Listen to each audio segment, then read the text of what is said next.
Good morning and welcome to Monday Coffee. This week is Thanksgiving, and the jolt of hope I want to help you with this week is about Thanksgiving. And I found a scripture in 2 Corinthians 8:13 through 15, and I want to share that with you. It says this: "Our desire is not that others might be relieved while you are hard-pressed, but that there might be equality. At the present time, your plenty will supply what they need, so that in turn their plenty will supply what you need. The goal is equality, as it is written. The one who gathered much did not have too much, and the one who gathered little did not have too little." Paul is urging the church towards generosity because there is a church in need.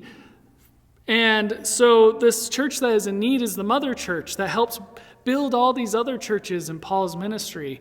And so he's asking the churches that were built from that mother church that now is the time to give back to that church because it is poor.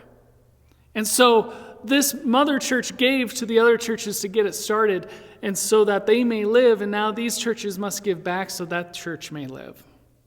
And thus is the rhythm of giving and generosity. So there's 5 arguments Paul kind of gives to them throughout this chapter. And this is something I want you to take with you because it is more important than ever for us to understand what generosity means as people of faith and how we are supposed to help others and care for others in our society. So here are the 5 ways Paul urges them towards generosity. He says, first, the example of others. And he's basically talking about those who are poor give to the poor because they understand what poverty is like.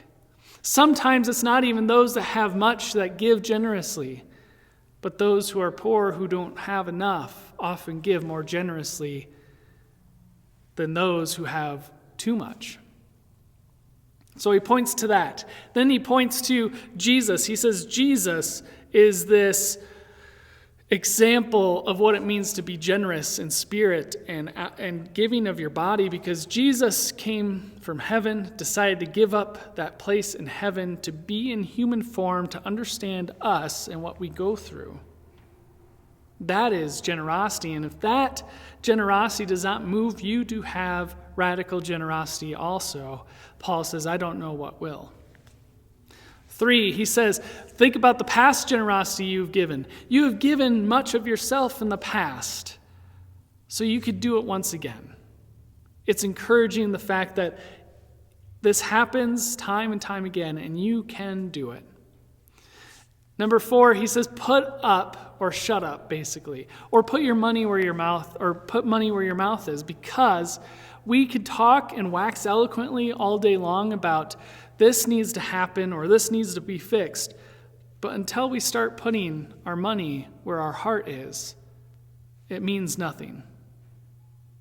And number 5, he basically talks about to give so that when you are in need, you may receive also. That's kind of the rhythm. And that's what it says at the end of this scripture. It says, the one who gathered much did not have too much, and the one who gathered little did not have too little. Because in that scripture, it's referring back to the Old Testament when manna fell from heaven, and some people tried to store up more for themselves, but it disintegrated after a couple days. God is saying there is more than enough to go around. We just have to be willing to give it to one another. So this Thanksgiving, as we remember the first Thanksgiving between the Pilgrims and the Native Americans, that the Native Americans gave generously to the Pilgrims when they were experiencing scarcity during the winter, that they celebrated together and came together and gave each other food and fed each other out of goodness and generosity towards one another. We could think about all the things we're thankful for, but this week, one of the other things I want you to think about is how can you continue to be a part of that radical generosity that Christ has, that Christ taught us, that showed up at the first Thanksgiving through the Native Americans and continues to show up through the church today? How are the ways that you could continue to live generously, that in order for others to live? Have a great week.